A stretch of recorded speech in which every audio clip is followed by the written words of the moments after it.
Echoes of a forgotten empire, the Mediterranean Sea. For thousands of years, it has been a cradle of civilization. The waters here carried the ships of the Phoenicians, the triremes of Athens, the galleys of Rome. Empires rose and fell upon these waves, their legacies etched into ruins scattered along the coasts. To the north lay Europe, divided but ambitious. To the south stretched North Africa, a land of deserts, markets, and fortified harbors. To the east, the vast Ottoman Empire, a power whose influence reached from the Arabian sands to the gates of Vienna. The Mediterranean was not simply a body of water. It was a living stage, a corridor of trade, conquest, faith, and survival. And yet, within this arena of kings and emperors, another force emerged. A force less remembered in school books, but feared in its own time. They were not crowned monarchs. They did not build marble palaces or leave behind golden monuments. Instead, they ruled with sails and cannons, with oars and speed, with daring raids that struck terror from Sicily to Spain and beyond. They were the Barbary Corsairs, setting the stage, a shifting world. The late 15th and early 16th centuries were times of profound change. In 1453, Constantinople, the jewel of Byzantium, fell to the Ottomans. Its great cathedral, Hagia Sophia, became a mosque. And with that, the Ottomans controlled the vital link between Europe and Asia. Meanwhile, Spain had completed the Reconquista. Granada, the last Muslim stronghold on the Iberian Peninsula, fell in 1492. The same year, Columbus set sail across the Atlantic. But behind these grand stories of exploration and empire lay smaller, quieter tragedies. Entire communities of Muslims and Jews were expelled from Spain. Families carried with them little more than memories, faith, and bitterness. Many fled across the narrow sea to North Africa. And in this displacement, seeds were sown for vengeance. The Ottoman Sultan, seeing opportunity, extended his protection and influence over these exiles.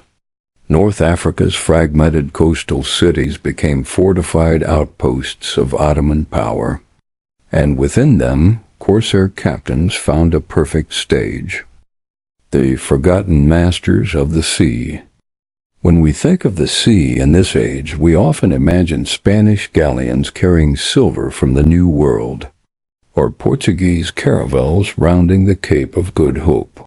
We picture Venice with its merchant fleets, and Genoa trading in spices and silk. But in the southern harbors of the Mediterranean, a different story unfolded. Algiers, Tunis, Tripoli, and later, Moroccan ports like Sale became havens for corsairs. Ships were built not for exploration, but for lightning raids. Crews were trained not for trade, but for sudden violence. European fishermen along coasts, from Italy to France, prayed that their nets would bring in the day's catch, without sails appearing on the horizon. Farmers in coastal villages of Spain left their doors unlatched, ready to flee inland at the first sight of strangers from the sea. Even as far north as Ireland and Iceland, communities lived with whispers of Barbary raiders. To Europe, the Mediterranean no longer felt safe. The corsairs had become its true masters. Beyond Hollywood pirates, popular culture has long given us a picture of pirates, men with eye patches, parrots, and hidden treasure chests. But this is a distortion born of legend and cinema. The Barbary Corsairs were far more complex. They were not outlaws living outside society. They were deeply embedded within it. They operated under state authority, their raids authorized by Ottoman pashas or local rulers. They negotiated treaties. They paid taxes to their cities, and they kept meticulous records of plunder, ransom, and spoils. Far from being ragged bandits, many corsair captains wore silks, commanded fleets, and entertained diplomats. Their ships flew banners not of rebellion, but of recognized power. In this way they blurred the line between pirate, soldier, and statesman.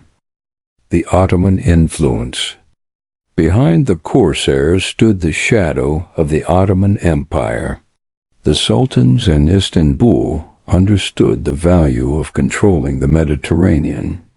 By supporting corsair activity, they could weaken European rivals, enrich their territories, and spread their influence westward without deploying vast armies. Corsair strongholds like Algiers were effectively semi-independent states. Local leaders known as Deys managed their affairs but pledged loyalty to the Ottoman Sultan. In return, they received supplies, legitimacy, and sometimes military backing. This partnership gave the corsairs both freedom and power. They were not rogues hunted by every flag. They were representatives of one of the mightiest empires in the world. A sea of fear and fortune. By the mid-1500s, the Mediterranean was transformed. Spanish, French, and Italian merchants sailed with dread, knowing that any voyage might end in capture. Entire coastal regions paid tribute, effectively protection money, to corsair states in exchange for safety. The economy of ransom grew into an industry of its own. Orders of Christian monks, such as the Trinitarians and Mercedarians, dedicated themselves to raising funds to free captives. Every European port city had stories of sons, fathers, or daughters taken across the sea, waiting for redemption. For the corsairs, this system was lucrative. For Europe, it was humiliating. And for the Mediterranean as a whole, it was a new balance of power. A forgotten empire without a crown. The Barbary Corsairs never declared an empire. They built no monuments, carved no marble palaces, and left no dynasties of kings. Their empire was intangible, made of fear, of tribute, of sudden violence, and unexpected mercy. But in the centuries they thrived, their influence was undeniable. Popes thundered against them. Kings signed treaties with them. And nations across the Atlantic, like the young United States, would eventually send fleets to confront them. This was no mere chapter of piracy. It was an era, a reign, a forgotten empire of the sea. And so, as the Mediterranean of the early modern world shifted, a new power rose in its waters. But who were these men? What guided them beyond plunder? What stories did they carry in their hearts, and what code shaped their lives at sea? The Corsair Code. Life, lore, and legend. If Chapter 1 showed us the stage on which the Barbary Corsairs emerged, then, now, we step closer. We leave the grand sweep of empires behind and walk into the lives of the men themselves. What did it mean to live as a corsair? What code guided them? What legends surrounded them? To answer, we must board their ships, smell the salt air, and listen to the voices of a world both feared and admired. Life in the corsair states. The corsairs were not drifting wanderers. They were anchored to places that pulsed with energy and wealth. Cities like Algiers, Tunis, Tripoli, and the Moroccan stronghold of Sale were more than harbors. They were ecosystems built on corsair life.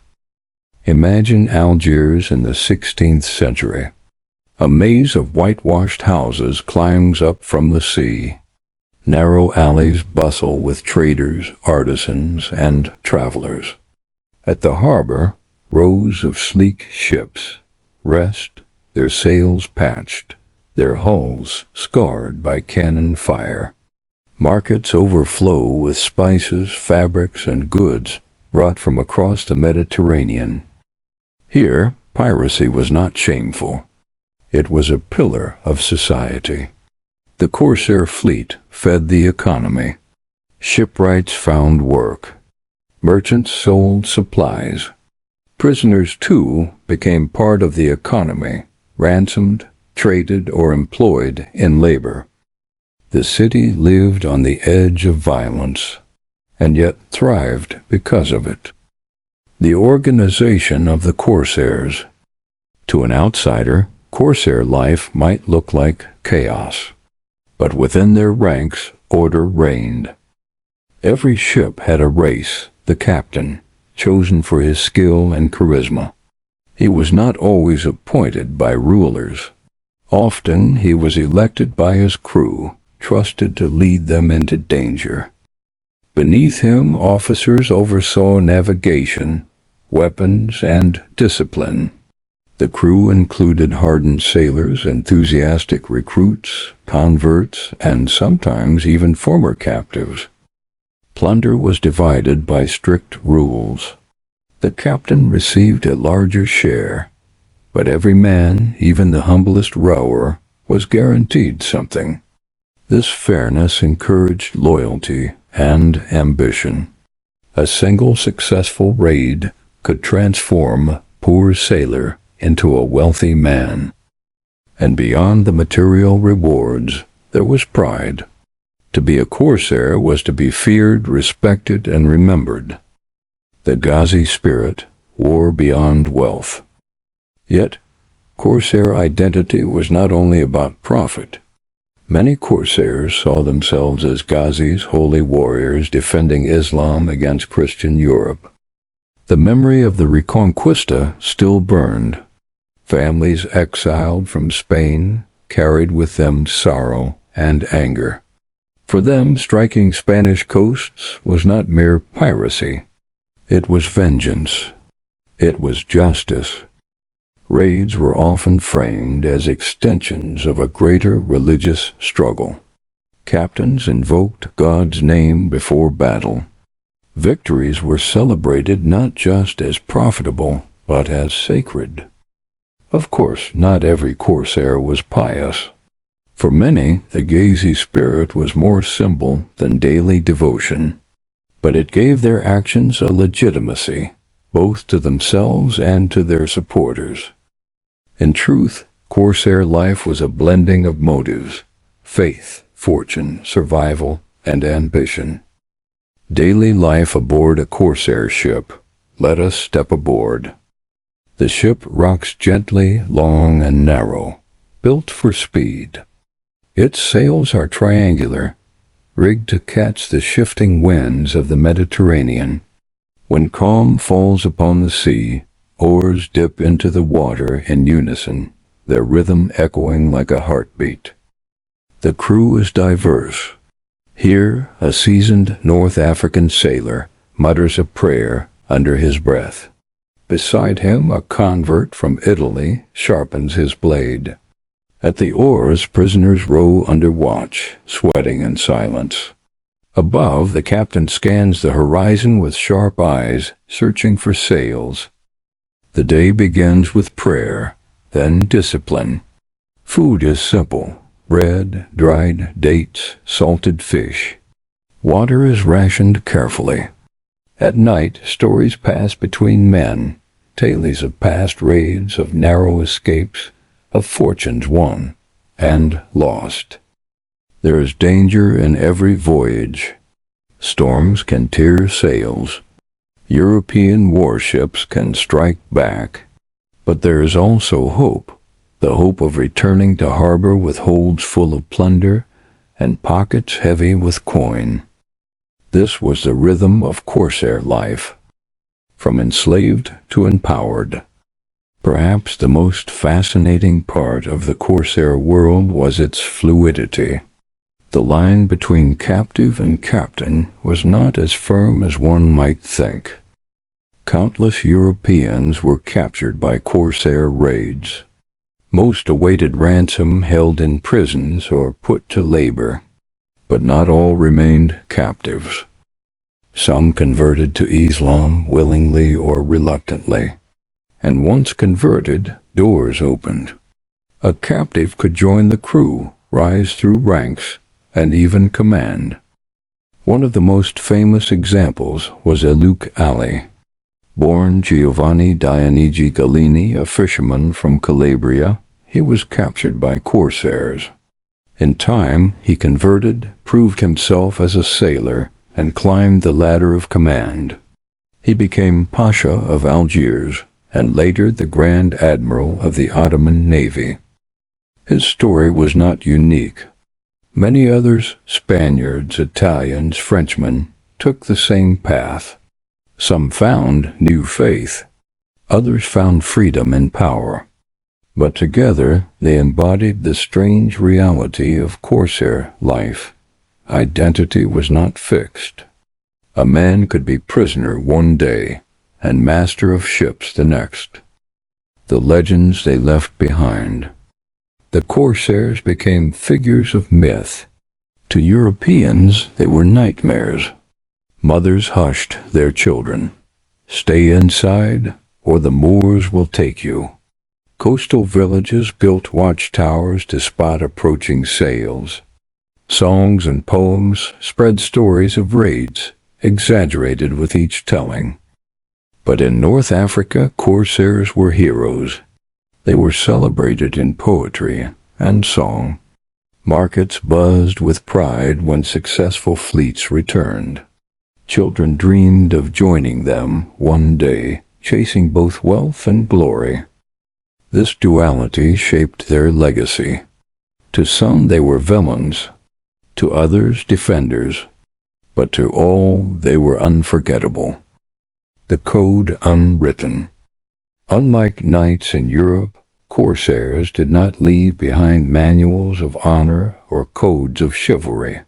Their code was unwritten, lived, not recorded.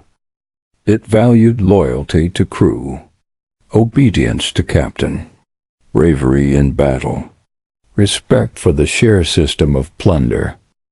It was a code that blurred lines, part warrior, part merchant, part outlaw, and it created a society where danger was daily, but so was opportunity. This was the corsair code, a life of risk and reward, of faith and fortune, of captivity and freedom. A life that turned men into legends and legends into fears whispered for generations. But the corsairs did not sail in isolation. Their raids, their ransoms, their presence rippled outward. Across Europe, across the Atlantic, even across the young United States, the world felt their reach. And so, in the next chapter, we follow those ripples into the halls of kings, the prayers of captives, and the first wars of a nation half a world away. Global ripples, diplomacy, slavery, and resistance. The Barbary Corsairs were born of the Mediterranean, but their reach extended far beyond its waves. Every raid, every capture, every ransom created ripples that touched kings, queens, popes, and even presidents. In this chapter, we follow those ripples outward, to the prisoners who lived in chains, to the families who begged for their return, to the diplomats who negotiated uneasy peace, and to the wars that brought faraway nations into conflict with these masters of the sea. The ransom industry, a business of human lives. For the corsairs, the sea was a battlefield, but for their victims it was often a nightmare.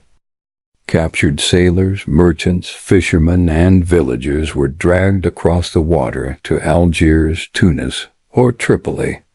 There they entered a system both brutal and strangely structured.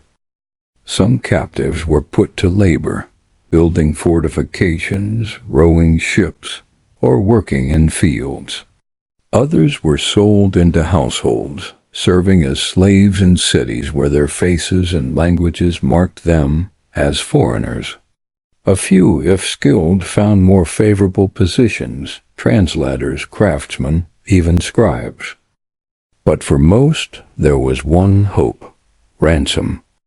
The ransom system became an industry.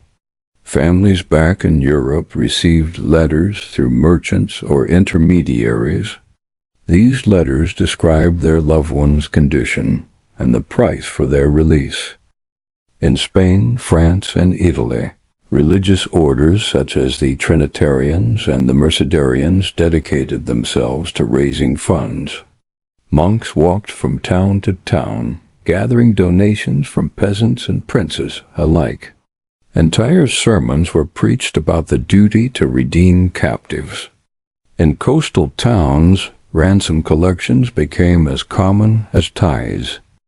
For the corsairs, ransom was reliable profit. For Europe, it was a drain of wealth, but also a moral burden. To leave one's citizens in captivity was shameful. To pay ransom was humiliating. And so negotiations became endless games of pride and survival. The captive's perspective.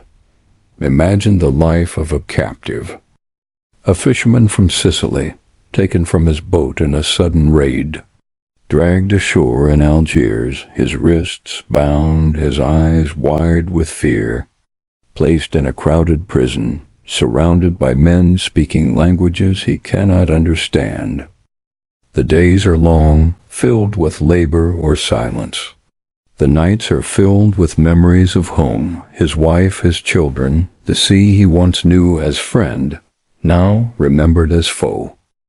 Weeks stretch into months, months into years. Some captives spent decades awaiting ransom. Some never returned. And yet not all were broken. Some adapted, learned the language, even converted to Islam. A few, like Aluk Ali before them, rose within the corsair ranks. But for most, captivity was a wound, personal, familial, and national. Across Europe, these stories festered. They shaped how people saw the corsairs, not merely as enemies, but as symbols of humiliation. Diplomacy with shadows. How does one make peace with pirates? European powers struggled with this question.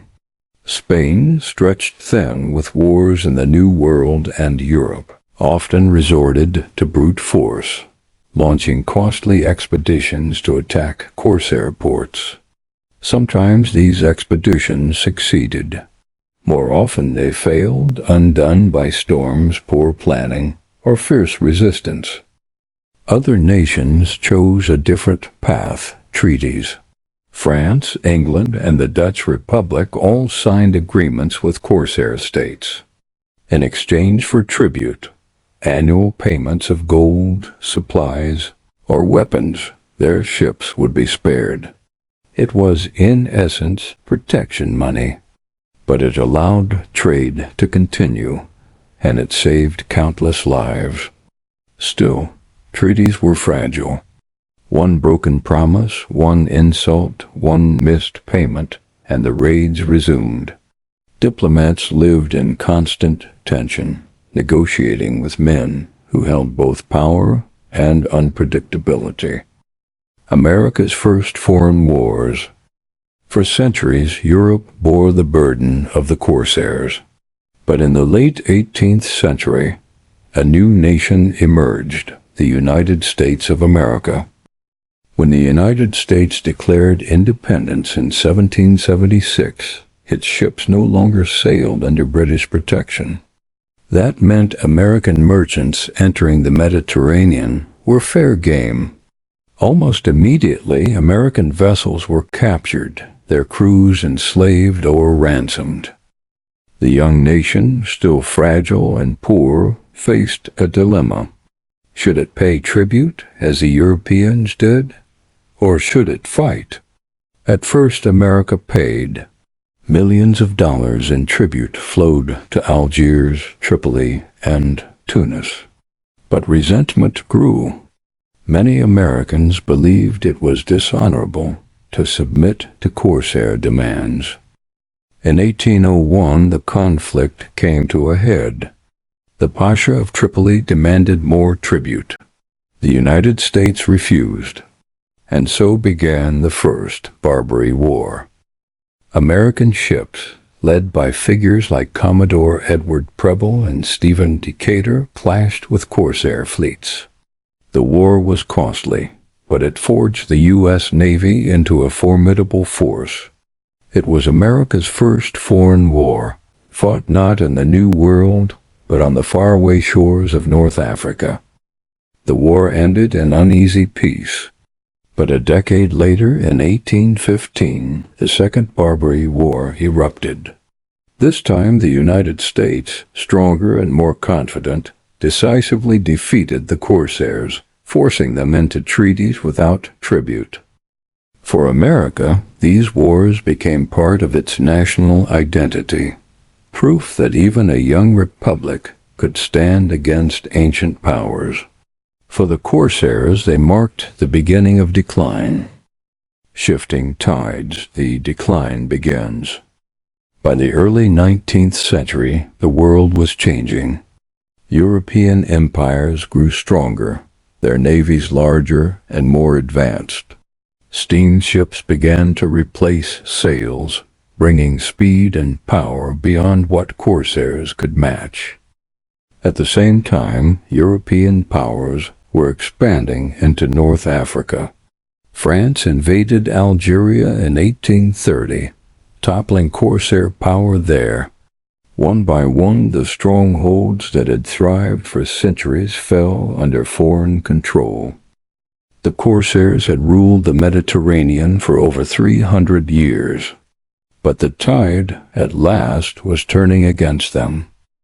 The Barbary Corsairs had built an empire without a crown, an industry of ransom, and a legend of fear. They drew kings to their tables, pulled peasants into their prisons, and forced new nations into war. But their influence extended beyond politics and warfare. It reached into culture, religion, and memory. It shaped the way Europe imagined itself, and the way it imagined the other. And so, in the next chapter, we explore those deeper ripples in literature, in diplomacy, and in the stories of unsung heroes and overlooked villains. Pirates, presidents, and popes, the far-reaching influence. The Barbary Corsairs were not just raiders of the sea. They were symbols of fear, of power, of humiliation, and resistance. They haunted the imagination of Europe and the New World, not only in politics, but in religion, in culture, and in stories that echo even today. This chapter explores those ripples, how the Corsairs became enemies of Christendom, challenges for nations, and characters in the great theater of history. The clash of faiths, Christendom versus Islam. From the very beginning, the Barbary Corsairs were framed not merely as pirates, but as warriors of Islam. In Europe, they were often described as infidels, Moors, or Turks, even though many were converts from Europe itself. For the papacy and Catholic powers, corsair raids were more than theft. They were seen as spiritual. Popes preached against them in sermons. Prayers were written for captives, asking God to deliver them from Turkish slavery. Festivals were held to celebrate victories over corsairs, turning battles at sea into holy triumphs. But the truth was more complicated. For the corsairs, religion was a banner, but profit was the wind in their sails. They fought under the crescent moon of Islam, yet welcomed Christian converts into their ranks if they could prove loyalty. They enslaved Muslims as well as Christians if the profit was worth it. And yet the perception stuck. In Europe, corsairs became the face of the Islamic threat. And in Muslim North Africa, corsairs were celebrated as defenders of the faith, men who struck back at the Christian powers that had dominated the seas since the Crusades. This clash of faiths gave the corsairs a mythic quality. They were not just pirates. They were, in the eyes of many, holy warriors. And so their legend grew larger than life. Literature, art, and the corsair image. The terror of the corsairs was not confined to the seas. It entered the imagination of poets, playwrights, and painters. In England, stories of captives inspired plays like The Renegado by Philip Massenger, which told of a Christian enslaved in Algiers. In Spain, Cervantes himself, the author of Don Quixote, wrote about captivity, drawing from his own years as a prisoner in Algiers. Painters in Italy and France depicted dramatic scenes, Christian slaves chained in North African markets or corsairs storming coastal villages. These works fueled fear, but also fascination. Audiences were horrified, yet intrigued by the exotic world of the corsair ports. In folk songs and tales across Mediterranean villages, mothers would warn their children, "Sleep or the Moors will come." The corsairs became boogeyman of cultural memory, shaping generations of fear. But there was also admiration. In Europe, some saw in the corsairs a kind of freedom, men unchained from kings, laws, or borders. The romantic idea of the pirate, fierce and untamed, owes much to the Barbary Corsairs. Diplomats and kings at the corsair courts. Beyond art and myth, corsairs forced kings and diplomats to bow to them. Ambassadors from England, France, and the Netherlands found themselves negotiating in the courts of Algiers or Tunis, not as superiors, but as supplicants. They brought gifts, gold, and promises, hoping to secure safe passage for their ships. At times, corsair leaders were treated like sovereign rulers, equal to kings of Europe. In Algiers, the Dey held audiences where European envoys stood nervously before him, knowing that one wrong word could send their sailors back into chains. It was a strange reversal of power. Tiny ports on the North African coast dictated terms to empires that spanned continents. This imbalance humiliated Europe, and yet it was a reality they endured for centuries. America's struggle for respect. For the United States, still young and untested, the corsairs were a crucible. When President Thomas Jefferson refused to pay tribute, he risked war. When American sailors were captured, their families appealed to Congress for help. The debates in the early American government revealed something deeper, the desire to be taken seriously on the world stage. Defeating the corsairs in the Barbary Wars was more than military success. It was a statement. America had arrived.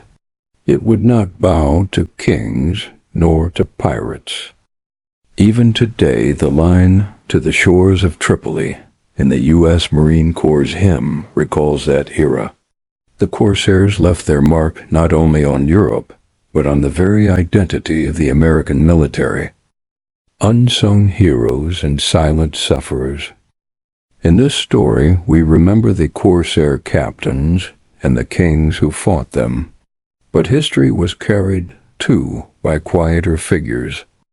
The monks and priests who spent their lives raising ransom money, often poor themselves, yet tireless in their mission. The mothers in coastal towns who lived in constant fear, listening for sails on the horizon. The sailors who spent years in chains, forgotten by their nations, yet clinging to faith and hope. And there were those who crossed the lines, Europeans who converted and became corsairs, Muslims who were captured and served Christian masters, and translators who bridged two hostile worlds with fragile words. These lives, often overlooked, are the true human cost of the corsair age. The corsair's legacy and identity and memory. By the 19th century, the corsair strongholds were falling, yet their memory endured. In Europe, they became symbols of vulnerability, reminders of a time when mighty kingdoms were humbled by raiders. In North Africa, they became symbols of resistance and pride, men who dared to challenge the West at sea. Their legacy is paradoxical. They were criminals, yet celebrated. Villains, yet heroes. Oppressors, yet rebels.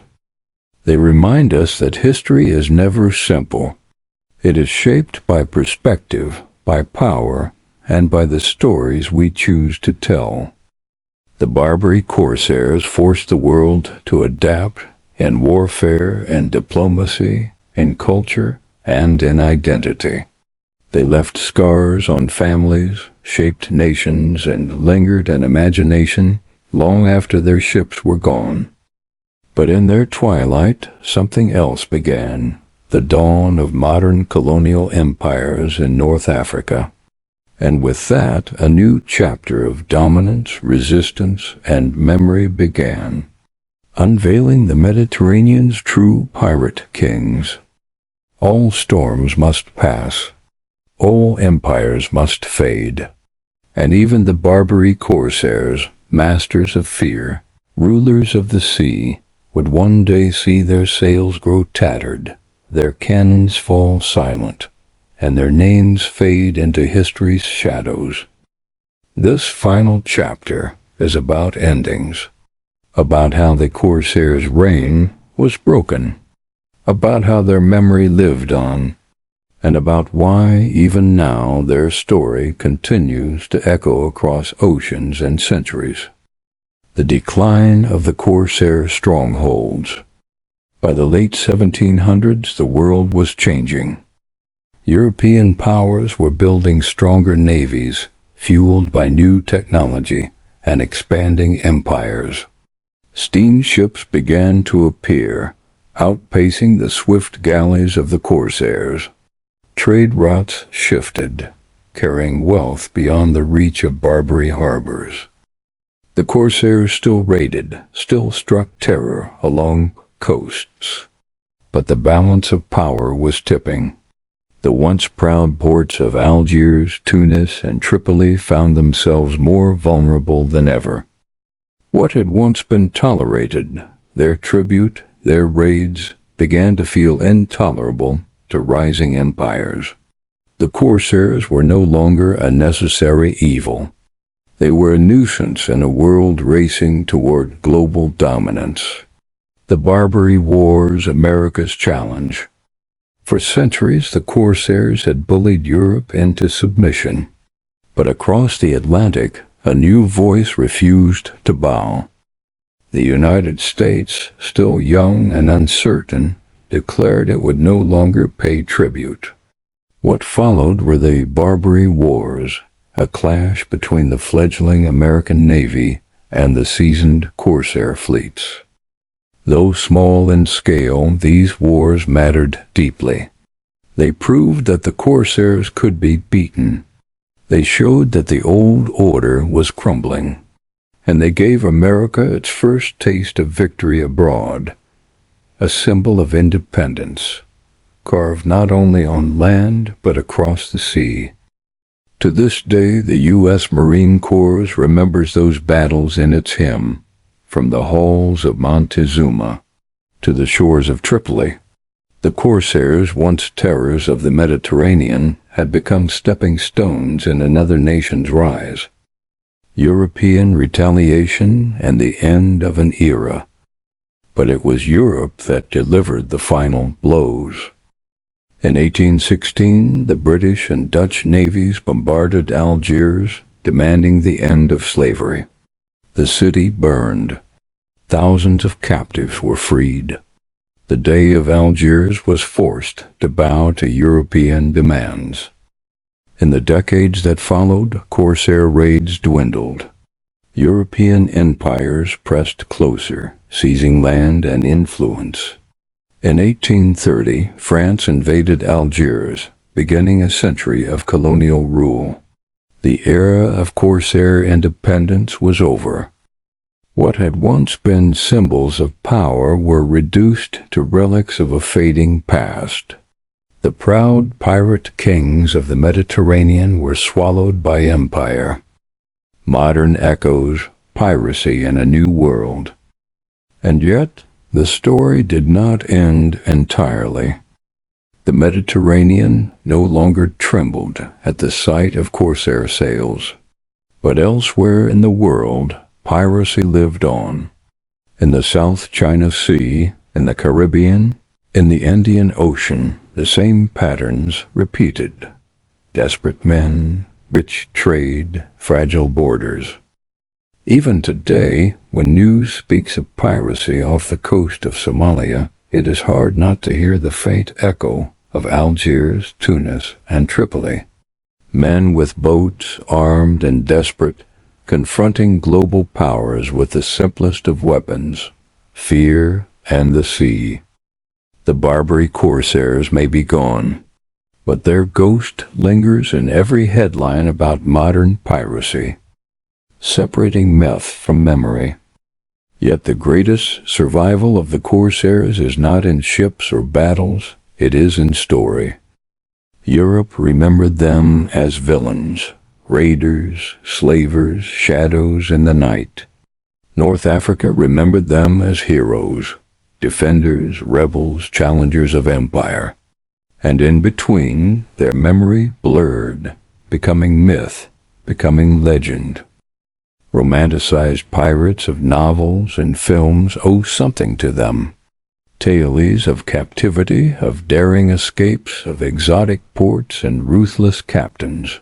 All were shaped by the barbary, but beneath the myth was always a harsher truth. Human suffering. Families torn apart. Identities remade in the crucible of survival. The real corsairs were neither simple villains nor simple heroes. They were men of their time, shaped by faith, by profit, by war, and by the endless hunger of the sea. The enduring fascination. Why do they still captivate us?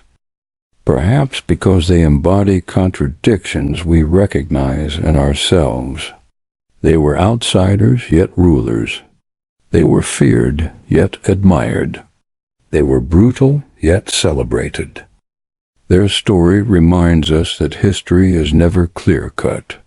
It is a tapestry woven of pride and pain, of triumph and tragedy. And in their sails we hear the restless winds of human ambition, forever chasing freedom, forever grasping for power. The Barbary Corsairs' reign of terror has ended. Their ships no longer prowl the Mediterranean. Their cannons no longer thunder against coastal walls. But their story remains, in the ruins of Algiers, in the lines of Cervantes, in the memory of nations, and in the restless dreams of the sea itself. For some they will always be villains, for others heroes, but for all of us they remain a reminder that the past is never truly gone. It lingers like the echo of waves against stone, like the whisper of sails in a forgotten harbor, like the shadow of pirate kings lost to time, but never to memory.